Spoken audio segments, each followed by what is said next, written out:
ಹರೇ ಕೃಷ್ಣ. ಭಗವದ್ಗೀತೆ ಅಧ್ಯಾಯ 8. ಶ್ಲೋಕದ ಅನುವಾದ ಹಾಗೂ ಶ್ಲೋಕದ ಭಾವಾರ್ಥ. ಶ್ಲೋಕ 25. ಧೂಮೋ ರಾತ್ರಿ ತಥಾ ಕೃಷ್ಣ ಷಣ್ಮಾಸ ದಕ್ಷಿಣಾಯನಂ ತತ್ರ ಚಾಂದ್ರಮಸಂ ಜ್ಯೋತಿರ್ಯೋಗಿ ಪ್ರಾಪ್ಯ ನಿವರ್ತತೆ. ಅನುವಾದ.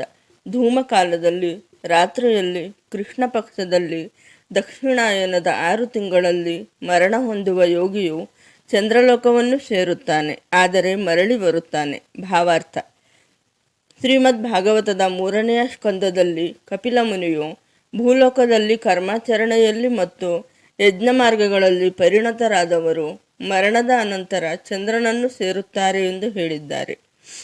ಹೀಗೆ ಮೇಲಿನ ಲೋಕಕ್ಕೆ ಹೋದ ಆತ್ಮಗಳು ಚಂದ್ರಲೋಕದಲ್ಲಿ ಸುಮಾರು 10 ವರ್ಷಗಳ ಇದ್ದು ಸೋಮರಸ ಪಾನ ಮಾಡಿ ಸುಖಿಸುತ್ತಾರೆ. ಅವರು ಕಟಕಡೆಗೆ ಭೂಮಿಗೆ ಹಿಂದಿರುಗುತ್ತಾರೆ. ಜಡ ಇಂದ್ರಿಯಗಳು ಅವರ ಅಸ್ತಿತ್ವವನ್ನು ಗ್ರಹಿಸಲಾರದೆ ಹೋದರೂ ಚಂದ್ರಲೋಕದಲ್ಲಿ ಉನ್ನತ ವರ್ಗದ ಜೀವಿಗಳಿದ್ದಾರೆ ಎಂದು ಇದರ ಅರ್ಥ. ಶ್ಲೋಕ 26. ಶುಕ್ಲ ಕೃಷ್ಣೇ ಗತಿ ಹೇತ ಜಗತಃ ಶಾಶ್ವತೆ ಮತೆ ಏಕಯ ಯಾತ ನಾವೃತ್ತಿ ಮನ್ಯಯ ವರ್ತತೆ ಪುನಃ. ಅನುವಾದ. ವೈದಿಕ ಅಭಿಪ್ರಾಯದಂತೆ ಈ ಜಗತ್ತನ್ನು ಬಿಡಲು 2 ರೀತಿಗಳಿವೆ. ಒಂದು ಬೆಳಕಿನಲ್ಲಿ, ಎರಡನೆಯದು ಕತ್ತಲಿನಲ್ಲಿ. ಬೆಳಕಿನಲ್ಲಿ ನಿರ್ಗಮಿಸಿದವನು ಹಿಂದಕ್ಕೆ ಬರುವುದಿಲ್ಲ, ಆದರೆ ಕತ್ತಲೆಯಲ್ಲಿ ನಿರ್ಗಮಿಸಿದವನು ಹಿಂದಕ್ಕೆ ಬರುತ್ತಾನೆ. ಭಾವಾರ್ಥ. ಆಚಾರ್ಯ ಬಲದೇವ ವಿದ್ಯಾಭೂಷಣರು ಛಾಂದೋಗ್ಯ ಉಪನಿಷತ್ತಿನಿಂದ ನಿರ್ಗಮನ ಮತ್ತು ಪುನರಾಗಮನಗಳ ಇದೇ ವರ್ಣನೆಯನ್ನು ಉದ್ಧರಿಸುತ್ತಾರೆ. ನೆನಪಿಗೆ ನಿಲುಕದ ಕಾಲದಿಂದ ಕಾಮ್ಯಕರ್ಮಿಗಳು ಮತ್ತು ತತ್ವಶಾಸ್ತ್ರದ ಊಹಾತ್ಮಕ ಚಿಂತನೆಗಳಲ್ಲಿ ತೊಡಗುವವರು ನಿರಂತರವಾಗಿ ಹೋಗುತ್ತಲಿದ್ದಾರೆ ಮತ್ತು ಬರುತ್ತಲಿದ್ದಾರೆ. ವಾಸ್ತವವಾಗಿ ಅವರಿಗೆ ಮೋಕ್ಷವು ದೊರಕುವುದಿಲ್ಲ, ಏಕೆಂದರೆ ಅವರು ಕೃಷ್ಣನಿಗೆ ಶರಣಾಗುವುದಿಲ್ಲ. ಶ್ಲೋಕ 27. ನೈತೆ ಶ್ರುತಿ ಪಾರ್ಥ ಜಾನನ್ ಯೋಗಿ ಮುಹ್ಯತಿ ಕಶ್ಚನ ತಸ್ಮಾತ್ ಸರ್ವೇಷು ಕಾಲೇಷು ಯೋಗಯುಕ್ತ ಭವಾರ್ಜುನ. ಅನುವಾದ. ಅರ್ಜುನ, ಭಕ್ತರಿಗೆ ಈ 2 ಮಾರ್ಗಗಳು ತಿಳಿದಿದ್ದರೂ ಅವರು ಗೊಂದಲಕ್ಕೆ ಈಡಾಗುವುದಿಲ್ಲ. ಆದುದರಿಂದ ಸದಾ ಭಕ್ತಿಯಲ್ಲಿ ಸ್ಥಿರನಾಗಿರು. ಭಾವಾರ್ಥ. ಐಹಿಕ ಜಗತ್ತನ್ನು ಬಿಡುವಾಗ ಆತ್ಮನು ಬಳಸುವ ವಿವಿಧ ಮಾರ್ಗಗಳಿಂದ ಅರ್ಜುನನ ಮನಸ್ಸು ಕಲಕಬಾರದೆಂದು ಕೃಷ್ಣನು ಇಲ್ಲಿ ಉಪದೇಶ ಮಾಡುತ್ತಿದ್ದಾನೆ. ಏರ್ಪಾಟಿನಿಂದ ನಿರ್ಗಮಿಸುತ್ತಾನೋ ಅಥವಾ ಆಕಸ್ಮಿಕವಾಗಿ ನಿರ್ಗಮಿಸುತ್ತಾನೋ ಎಂಬುದರ ಬಗ್ಗೆ ಪರಮಪ್ರಭುವಿನ ಭಕ್ತನು ಆತಂಕ ಪಡಬಾರದು. ಭಕ್ತನು ಕೃಷ್ಣ ಪ್ರಜ್ಞೆಯಲ್ಲಿ ದೃಢನಾಗಿರಬೇಕು ಮತ್ತು ಹರೇ ಕೃಷ್ಣ ಜಪಿಸಬೇಕು. ಈ 2 ಮಾರ್ಗಗಳ ವಿಷಯವಾಗಿ ಚಿಂತಿಸುವುದು ಕ್ಲೇಶದಾಯಕ ಎಂದು ಅವನು ತಿಳಿಯಬೇಕು. ಕೃಷ್ಣ ಪ್ರಜ್ಞೆಯಲ್ಲಿ ತನ್ಮಯನಾಗುವುದಕ್ಕೆ ಅತ್ಯುತ್ತಮ ಮಾರ್ಗವೆಂದರೆ ಕೃಷ್ಣನ ಸೇವೆಯಲ್ಲಿ ಹೊಂದಿಕೊಳ್ಳುವುದು. ಇದರಿಂದ ಆಧ್ಯಾತ್ಮಿಕ ರಾಜ್ಯಕ್ಕೆ ಮನುಷ್ಯನ ಮಾರ್ಗವು ಸುರಕ್ಷಿತ, ಖಚಿತ ಮತ್ತು ನೇರವಾಗುತ್ತದೆ. ಈ ಶ್ಲೋಕದಲ್ಲಿ ಯೋಗಯುಕ್ತ ಎಂಬ ಪದವು ಅರ್ಥವತ್ತಾದದ್ದು. ಯೋಗದಲ್ಲಿ ದೃಢವಾಗಿರುವ ಮನುಷ್ಯನು ತನ್ನ ಎಲ್ಲ ಚಟುವಟಿಕೆಗಳಲ್ಲಿ ಸದಾ ಕೃಷ್ಣ ಪ್ರಜ್ಞೆಯಲ್ಲಿ ನಿರತನಾಗಿರುತ್ತಾನೆ. ಶ್ರೀ ರೂಪ ಗೋಸ್ವಾಮಿಯವರು ಅನಾಸಕ್ತಸ್ಯ ವಿಷಯಾನ್ ಯಥಾರ್ಹಂ ಉಪಯುಂಜತಃ. ಮನುಷ್ಯನು ಪ್ರಾಪಂಚಿಕ ವ್ಯವಹಾರಗಳಲ್ಲಿ ನಿರ್ಲಿಪ್ತನಾಗಿರಬೇಕು ಮತ್ತು ಎಲ್ಲವನ್ನೂ ಕೃಷ್ಣ ಪ್ರಜ್ಞೆಯಲ್ಲಿ ಮಾಡಬೇಕು ಎಂದು ಉಪದೇಶಿಸಿದ್ದಾರೆ. ಯುಕ್ತ ವೈರಾಗ್ಯ ಎನ್ನುವ ಈ ರೀತಿಯಿಂದ ಮನುಷ್ಯನು ಪರಿಪೂರ್ಣತೆಯನ್ನು ಪಡೆಯುತ್ತಾನೆ. ಭಕ್ತನಿಗೆ ಪರಮ ನಿವಾಸಕ್ಕೆ ತನ್ನ ಮಾರ್ಗವನ್ನು ಭಕ್ತಿಪೂರ್ವಕ ಸೇವೆಯು ಖಚಿತ ಮಾಡಿದೆ ಎಂದು ತಿಳಿದಿರುತ್ತದೆ. ಆದುದರಿಂದ ಈ ವರ್ಣನೆಗಳಿಂದ ಆತನು ಮನಃಶಾಂತಿಯನ್ನು ಕಳೆದುಕೊಳ್ಳಬಾರದು. ಶ್ಲೋಕ 28.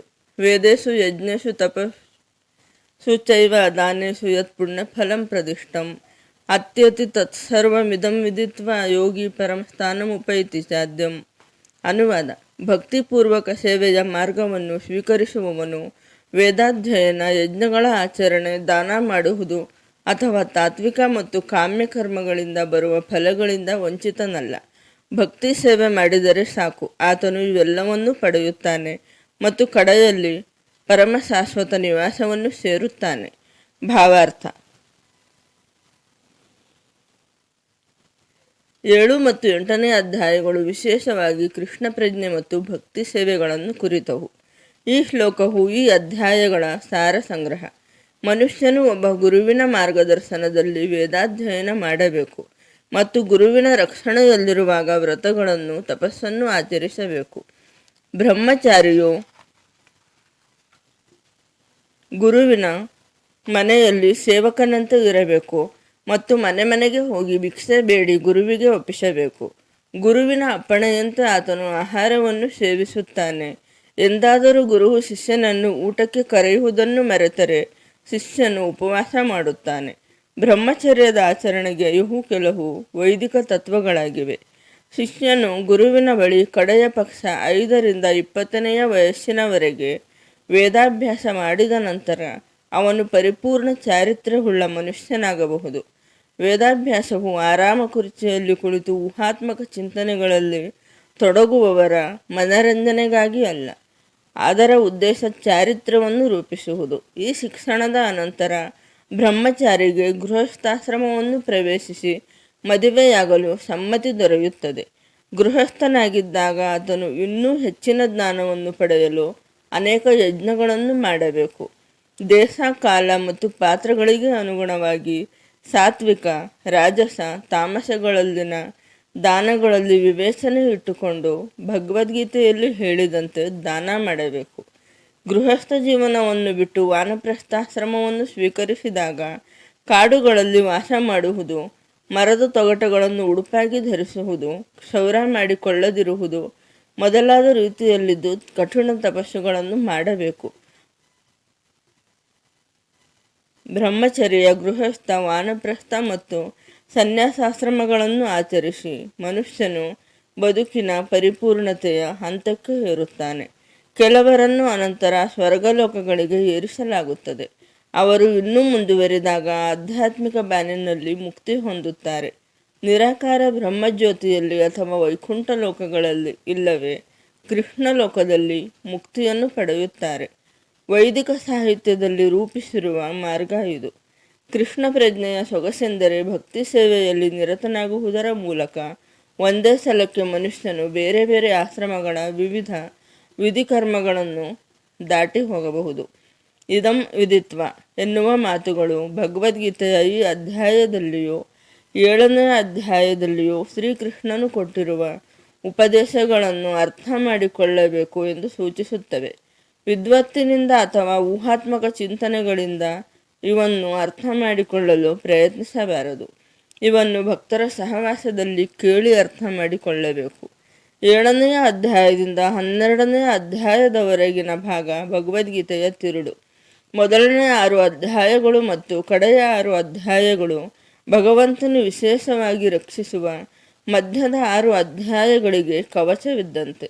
ಭಗವದ್ಗೀತೆಯನ್ನು, ಅದರಲ್ಲಿಯೂ ಮಧ್ಯದ 6 ಅಧ್ಯಾಯಗಳನ್ನು ಭಕ್ತರ ಸಹವಾಸದಲ್ಲಿ ಅರ್ಥ ಮಾಡಿಕೊಳ್ಳುವ ಸುಯೋಗವು ಮನುಷ್ಯನಿಗೆ ಪ್ರಾಪ್ತವಾದರೆ ಅವನ ಬದುಕು ಎಲ್ಲ ತಪಸ್ಸು, ಯಜ್ಞಗಳು, ದಾನಗಳು, ಊಹೆಗಳು ಮೊದಲಾದವನ್ನೆಲ್ಲ ಮೀರಿ ಭವ್ಯವಾಗುತ್ತದೆ. ಏಕೆಂದರೆ ಈ ಚಟುವಟಿಕೆಗಳ ಎಲ್ಲ ಫಲಗಳನ್ನು ಕೃಷ್ಣ ಪ್ರಜ್ಞೆಯೊಂದರಿಂದಲೇ ಪಡೆಯಬಹುದು. ಭಗವದ್ಗೀತೆಯಲ್ಲಿ ಸ್ವಲ್ಪ ಮಟ್ಟಿಗೆ ಶ್ರದ್ಧೆ ಇರುವಾತನು ಒಬ್ಬ ಭಕ್ತರಿಂದ ಭಗವದ್ಗೀತೆಯನ್ನು ಕಲಿಯಬೇಕು. ಏಕೆಂದರೆ 4ನೇ ಅಧ್ಯಾಯದ ಪ್ರಾರಂಭದಲ್ಲಿ ಭಗವದ್ಗೀತೆಯನ್ನು ಭಕ್ತರು ಮಾತ್ರ ಅರ್ಥ ಮಾಡಿಕೊಳ್ಳಬಲ್ಲರು ಎಂದು ಸ್ಪಷ್ಟವಾಗಿ ಹೇಳಿದೆ. ಬೇರೆ ಯಾರಿಗೂ ಭಗವದ್ಗೀತೆಯ ಉದ್ದೇಶವು ಪರಿಪೂರ್ಣವಾಗಿ ಅರ್ಥವಾಗುವುದಿಲ್ಲ.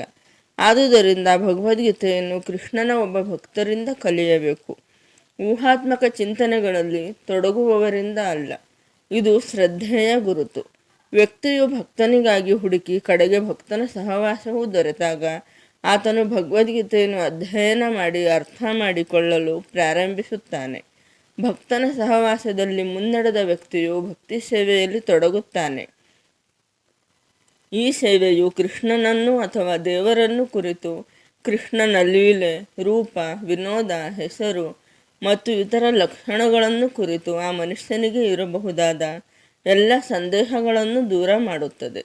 ಈ ಸಂದೇಹಗಳು ನಿವಾರಣೆಯಾದ ಮೇಲೆ ಆತನು ಸ್ಥಿರವಾದ ಅಧ್ಯಯನದಲ್ಲಿ ತೊಡಗುತ್ತಾನೆ. ಅನಂತರ ಆತನು ಭಗವದ್ಗೀತೆಯ ಅಧ್ಯಯನವನ್ನು ಸವಿಯುತ್ತಾನೆ ಮತ್ತು ಸದಾ ಕೃಷ್ಣ ಪ್ರಜ್ಞೆಯನ್ನು ಅನುಭವಿಸುವ ಸ್ಥಿತಿಯನ್ನು ಪಡೆಯುತ್ತಾನೆ. ಮುಂದುವರಿದ ಹಂತದಲ್ಲಿ ಆತನು ಕೃಷ್ಣನನ್ನು ಪ್ರೇಮಿಸಲು ತೊಡಗುತ್ತಾನೆ. ಬದುಕಿನ ಅತ್ಯುನ್ನತ ಪರಿಪೂರ್ಣತೆಯ ಈ ಹಂತವು ಭಕ್ತನನ್ನು ಆಧ್ಯಾತ್ಮಿಕ ಗಗನದಲ್ಲಿ ಕೃಷ್ಣನ ನಿವಾಸವಾದ ಗೋಲೋಕ ವೃಂದಾವನಕ್ಕೆ ಹೋಗುವುದನ್ನು ಸಾಧ್ಯ ಮಾಡುತ್ತದೆ. ಅಲ್ಲಿ ಭಕ್ತನು ಶಾಶ್ವತವಾಗಿ ಸುಖಿಯಾಗಿ ಇರುತ್ತಾನೆ. ಇಲ್ಲಿಗೆ ಶ್ರೀಮದ್ ಭಗವದ್ಗೀತೆಯ ಭಗವತ್ ಪ್ರಾಪ್ತಿ ಎಂಬ 8ನೇ ಅಧ್ಯಾಯದ ಭಕ್ತಿ ವೇದಾಂತ ಭಾವಾರ್ಥವು ಮುಗಿಯಿತು. ಹರೇ ಕೃಷ್ಣ.